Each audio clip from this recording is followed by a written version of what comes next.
अस्सलाम वालेकुम। वालेकुम अस्सलाम। जी, आपका नाम? नूरुल हुदा। किधर से हैं आप? हजीरा से। तो आपसे मेरा ये सवाल है आज की इस कॉन्फ्रेंस के हवाले से कि ये नेचुरल मेडिसिन और फार्मेसी के कंबाइन है। लड़कों से मैंने पूछे थे, तो इस हवाले से आपको इस कॉन्फ्रेंस के हवाले से क्या सीखने को मिले और क्या चीज़ें आपने यहाँ पे आके सीखे इस कॉन्फ्रेंस में?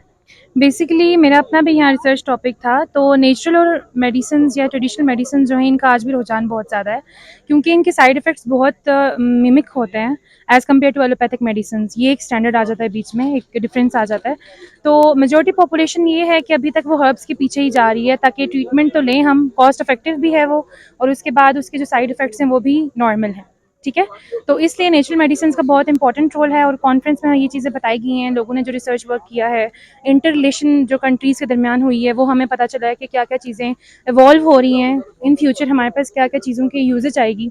तो उस लिहाज से आई थिंक कम्युनिटी में जो डिजीज़ का आउटब्रेक है वो थोड़ा कम हो सकता है नेचुरल मेडिसिन यूज़ करते हुए। तो आप क्या प्रेफर करेंगे कि नेचुरल मेडिसिन इस्तेमाल करें या दूसरा मेडिसिन? हमारे नाज़रीन से शेयर करें कि कौन सा अहम है और ज़रूरी है।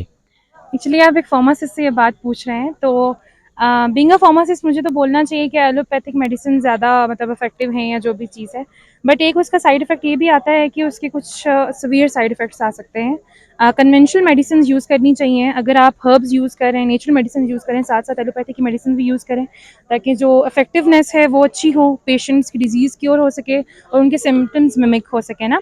तो ये चीज़ है कि अगर आप एक साइड प्रोडक्ट की तरफ जा रहे हैं, तो ऑब्वियसली एलोपैथी आप एक कंजुगेट मेडिसिन ले रहे हैं ना।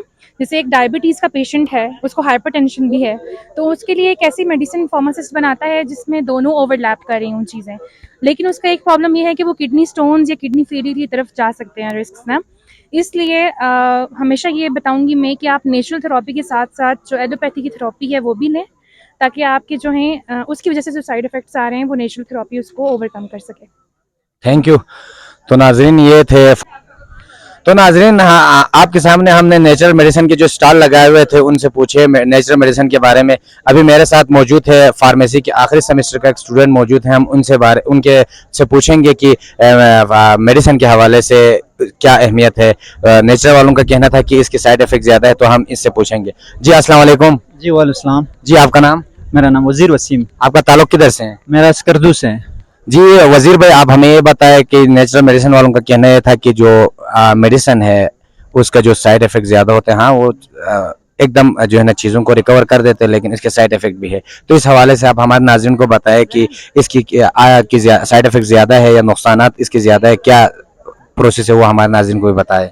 देखिए ना, फार्मासिस्ट का बहुत बड़ा रोल है मतलब मेडिसिन में। ओवरऑल हर्बल मेडिसिन का कोई साइड इफेक्ट नहीं है, लेकिन जो हर्बल मेडिसिन का सबसे बड़ा मसला ये है ना कि मतलब ये इसका कोई चेक एंड बैलेंस नहीं है। जिस तरह हम जो मेडिसिन बनाते हैं, जो इंडस्ट्री में जो मेडिसिन बनती है, उनके प्रॉपर चेक एंड बैलेंस होती है, QA QC, तो प्रॉपर टेस्ट होने के बाद वो मार्केट में आती है।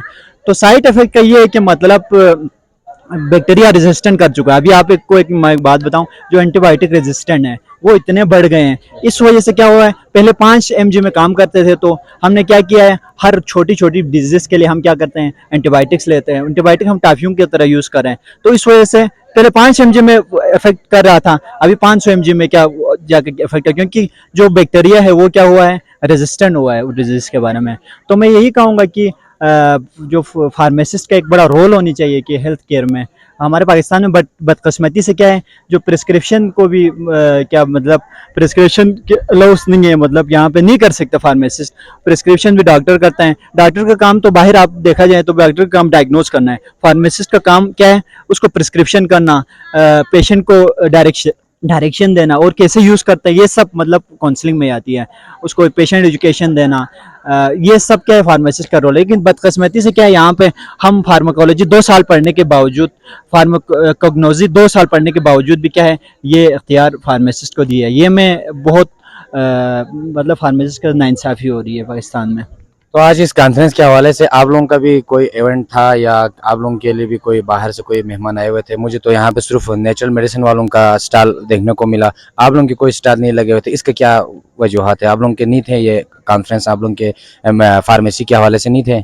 बेसिकली जो कॉन्फ्रेंस हो रही है ना, ये basic medical and health science का है, मतलब ओवरऑल है। इनमें 2-3 डिपार्टमेंट आते हैं, फार्मेसी आते हैं, बिम्स आते हैं, लेकिन ओवरऑल जो कॉन्फ्रेंस चल रही है ये बिम्स वालों का, इस वजह से यहाँ पे आपको देखो स्टॉल दिखाई दे रहे हैं, बाकी चीज़ें आपको दिखाई दे रहे हैं, वो हर्बल्स, हाँ हर्ब मेडिसिन की है, क्योंकि प्रॉपरली इनकी है, मतलब हर्बल मेडिसिन वालों की ये, बिम्स वालों की ये कॉन्फ्रेंस है, तो यहाँ पे इस वजह से कोई आपको दिखाई नहीं दे रहा। थैंक यू वजीर भाई, आपका बहुत बहुत शुक्रिया।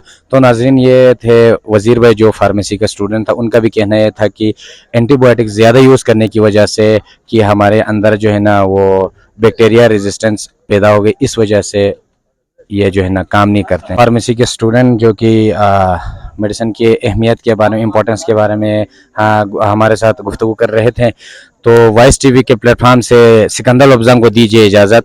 नेक्स्ट प्रोग्राम तक अल्लाह हाफ़िज़।